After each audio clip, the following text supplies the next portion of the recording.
बिस्मिल्लाहिर्रहमानिर्रहीम। अस्सलाम वालेकुम नाज़रीन, मैं आपका मेज़बान शहजाद हुसैनी और आप देख रहे हैं विजन वाइब। नाज़रीन, रिश्तों की बात करेंगे।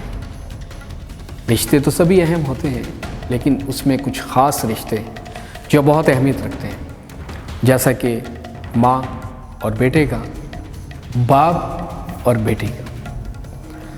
यहाँ पे एक छोटी सी स्टोरी लेके हाजिर हुआ हूँ, वीडियो को पूरा देखिएगा। एक बेटी एक घर में जन्म लेती है और कहते हैं पापा की परी, और बेटियाँ जो है बेटों की निस्बत बाप का जो है वो बहुत प्यार उनको मिलता है, और दादियाल की तरफ से दादी दादा का जो प्यार है वो बेटियों को बहुत मिलता है। वैसे तो बेटे जो हैं वो लाडले तो रहते हैं और हर घर के लाडले होते हैं बेटे। यहाँ पे बात है, आज का मेरा जो टॉपिक है वो बेटी के लिए है। और नाज़रीन, बेटी एक घर में जन्म लेती है, वो पैदा होती है और उसको दुआ दी जाती है कि अल्लाह पाक इसका नसीब अच्छा करे। जब भी उसको दुआओं में शरीक किया जाता है तो उसको हमेशा यही दुआ दी जाती है कि अल्लाह पाक बेटियों के नसीब अच्छे करे। यहाँ एक अहम बात मैं आपसे शेयर करने जा रहा हूँ इस स्टोरी में, कि एक बेटी एक घर में पैदा होती है, उसके बाद वो बड़ी होती है, परवरिश होती है उसकी, वो डिग्री लेती है, शादी होती है, जितनी उसके नसीब में जो होता है वो अपने वालिदैन से समेट लेती है मोहब्बतें, और उसके बाद शादी होकर अपने घर में चली जाती है। जब वहाँ जाती है, जिसको ससुराल कहा जाता है, जैसा कि मैंने आपको पहले भी बताया, ससुराल में रवायती रस्म व रवाज पूरे करते हुए आखिर वो बहू कहलाती है, और घर का काम काज करना और उसके बाद घर को संभालना। अब बात कहाँ से आगे बढ़ रही है? बात बढ़ती है नस्ल से, कि एक बहू हमारी नस्ल बढ़ा रही है। खाली वो नस्ल ही बढ़ा रही है, वो जो आने वाली औलाद है वो उसकी कुछ नहीं लगती, वो बेटी हो या बेटा। लेकिन ससुराल वालों का ये कहना होता है कि हमें बेटा चाहिए। अगर उसके अख्तियार में हो तो वो तो बेटों की लाइन लगा दे। नाज़रीन, कई ऐसे हैं कि जिनको अल्लाह पाक बेटों से नवाजता है और वो बेटियों को तरसते हैं। उनसे पूछें जिनकी बेटी नहीं है, और वो खुदा की कसम वो तरसते हैं और वह कहते हैं कि बेटी जैसी नेमत अल्लाह पाक हमें भी दे। और बड़ों का कौल है कि जी अल्लाह पाक उससे बहुत खुश होता है और बहुत राज़ी होता है जिसको वो बेटी अता करता है। तो बेटी की एक बात है यहाँ पे कि वो ससुराल जाती है, उसके बाद फिर वो रस्म व रवाज के बाद वो बहू बनती है। बहू जब उसने माँ बनना होता है नाज़रीन, तो उस वक्त उससे ख्वाहिश ये की जाती है कि हमें चांद सा बेटा चाहिए। तो बेटा तो अल्लाह पाक की देन है। एक बहन उसकी शादी हुई और उसको 1 साल के बाद उसके ससुराल वालों ने उसको कहा कि हमें बेटा चाहिए। वो मुस्करा देती है कि ये तो अल्लाह का काम है, अल्लाह के निज़ाम है और अल्लाह ही देने वाला है, आप दुआ करें। उसको बेटी होती है। उसके बाद कई ससुराल के कुछ लोग जो हैं वो तरह तरह की बातें बनाते हैं और मज़्ज़िन करते हैं। परवरिश करती है, कुछ अरसे के बाद अल्लाह पाक उसको फिर खुशी देता है।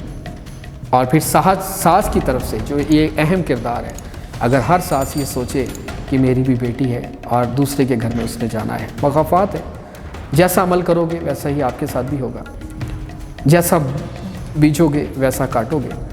तो सास कहती है कि अब की बार मुझे बेटा चाहिए, हमारी नस्ल आगे बढ़नी चाहिए। खैर, उसके नसीब में बेटी थी। क्यों? कि उसके खावंद को जो है अल्लाह पाक ने चुना था बेटियों के लिए, तो अल्लाह पाक ने उसको बेटी अता की और रहमत से नवाजा। और फिर परवरिश शुरू हो गई। फिर तरह तरह की बातें उसने ससुराल वालों की सुनी, और सुनने के बाद जब तीसरी खुशी उसको मिलती है नाज़रीन, तो पत्थर पे लकीर आ जाती है कि अब की बार अगर बेटा हुआ तो तुम इस घर में बसोगी, वरना मैं अपने बेटे की दूसरी शादी कर दूँगी। क्योंकि उसका ये क्या कसूर था कि वो बेटियाँ पैदा कर रही थी। तीसरी बार जब वो डिलीवरी के लिए जाती है, इतनी स्ट्रेस होती है, और उसके बाद हॉस्पिटल में उसको डिलीवरी से पहले एक इंजेक्शन लगाया जाता है जो बैकबोन पे लगता है। वो उसको रिएक्शन कर देता है। वो ऐसा रिएक्शन करता है कि वो ऑपरेट के बाद वो अपनी टांगों पर खड़ी नहीं हो सकी, अपाहिज हो गई। और तीसरी बार भी अल्लाह पाक उसको रहमत से नवाजते हैं। तो सास क्या कहती है कि हॉस्पिटल से ही अपने सारे इर्द गिर्द के लोगों को इकट्ठा करके ले जाती है और कहती है कि इसका तो काम ही यही है, बेटियां इकट्ठी करना। और अब की बार भी इसने बेटी ही पैदा की। तो इसको मेरे घर नहीं लेके आना, इसको इसके माँ बाप के घर छोड़ आना, ठीक है। और हम बेटियों का बोझ नहीं उठा सकते, ये एक सास के अल्फाज है नाज़रीन, कि उसको ये इल्म नहीं है कि वो भी खुद एक किसी की बेटी है और बेटी बनकर वो किसी के घर पर बहू बनकर आई और आगे उसकी नस्ल जब बड़ी, उसके बच्चे हुए, तो वो अल्फाज किसको कह रही है? एक औरत। हॉस्पिटल से उसका खावन उसको उसके माँ के घर छोड़ा आता है, 2 साल गुजर जाते हैं और वो बिस्तर पर पड़ी होती है। इवन कि वो अपना जो करवट है वो खुद नहीं ले सकती, उसको सहारा देना पड़ता है करवट दिलाने के लिए। उसका बाप कंगाल हो चुका है, उसका इलाज करवा के कोई डॉक्टर नहीं छोड़ा, जहाँ जाता है महंगे टेस्ट होते हैं, कर्ज लेता है, आखिरकार वो थक हार कर एक फरियाद ही करता है ना अल्लाह पाक से। आज का मेरा टॉपिक जो था वो बेटी वालों के लिए था और उन फैमिलियों के लिए था जो हमेशा ये सोचते हैं कि बेटा पैदा करना इंसान के इख्तियार में है। तो ऐसा मत करें, शिर्क मत करें, ये अल्लाह पाक के काम है।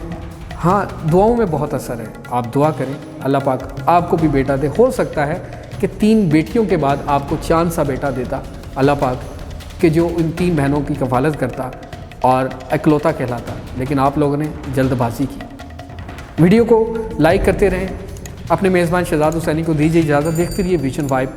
नई वीडियो नए टॉपिक के साथ दोबारा हाजिर होंगे। अल्लाह निगहबान।